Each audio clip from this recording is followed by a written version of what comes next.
G'day there, trendsetters. Sorry I haven't made a video in a while. It's been a bit busy. I want to really put more content out there. So anyway, this video was prompted by a comment by somebody who watched the video about being an apikoros. An apikoros is essentially a term based on the Greek term Epicurean for being a heretic.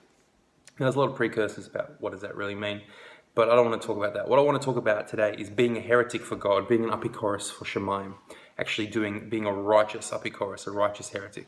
So this idea was introduced by the Baal Shem Tov. Baal Shem Tov was basically, in a way, you could arguably say, I'd definitely say, the founding father of the modern Hasidic movement. We're talking about 1700s, Eastern Europe, time where, Judaism was really under a lot of pressure. We had terrible pogroms going on, the Khmelnytsky pogroms in the Ukraine.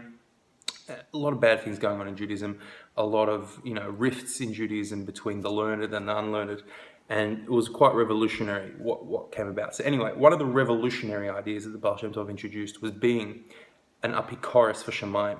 And he said basically, for every negative that there is in Judaism, there has to be a positive. There has to be the other side of it. So if you have the idea of not you shouldn't be an apikoros, you shouldn't be a heretic. There has to be the opposite side where you sometimes have to be a heretic, where there's a right way to do it.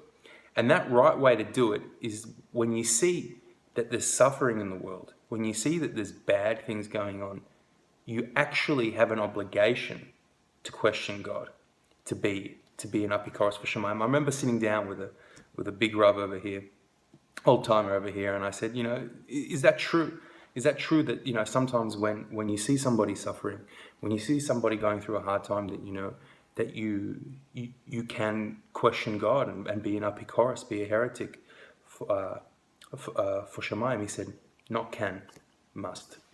So the idea is definitely brought in this great book, which is some really good food for thought. A person should definitely read this. Rabbi Jonathan Sacks, To Heal a Fractured World, Ethics of Responsibility. This took me ages to read simply because it's so profound that I would read a paragraph and just have to sit and digest it for ages. If you want something more digestible, essays on ethics, short little essays on the weekly Torah portion, which is awesome. My wife got that for me. Fantastic. Anyway, so the idea of being an apikoros for Shemayim is when you hear something bad has happened. I recently heard a friend of mine has unfortunately lost his position, so he's got to start a consulting gig and start his own kind of business, his own hustle. In the meantime, otherwise he's not going to have income. So A, I genuinely feel bad for him, but B, I've got to start questioning God. I go, right, God, what the hell are you doing to this guy? He's been through so much and now he's lost his job. That's just not hunky-dory. And then the next step is to take action. So take action is starting networking on his behalf, putting it out there in the social media world. Hey, if you need advice in ABC, I can point you in the right direction. This guy. So we've got to start doing things. It's not enough to then question God. You've got to do something about it.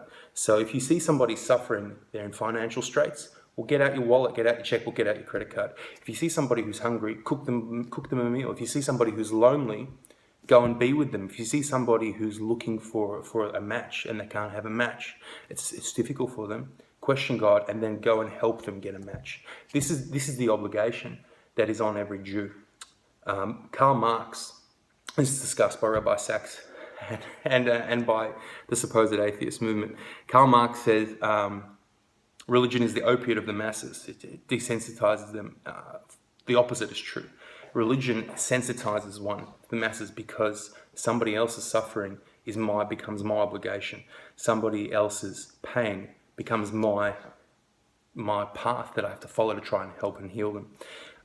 Naturally, through Judaism, through life events, through religious obligations, through other things, you're naturally drawn into the community, and you're forced to socialize and forced to encounter people who are going through hard times, and that's to sensitize us, because we're not here just for ourselves. We're here for the whole world. We're here to help heal a fractured world, as Rabbi Sacks puts it.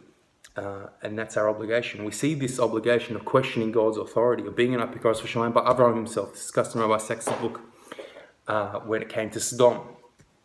Sodom was not a nice town. There weren't nice people. But Abraham himself, the quote-unquote father of monotheism, he was father in the sense that he publicized it.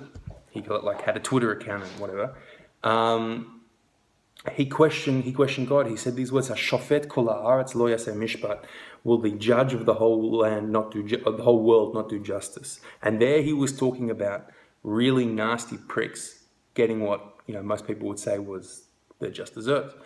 And in the end, they were still punished.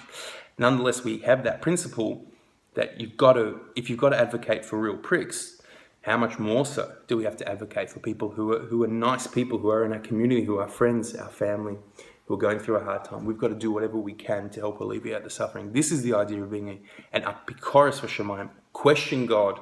Go, what are you doing? This guy's suffering.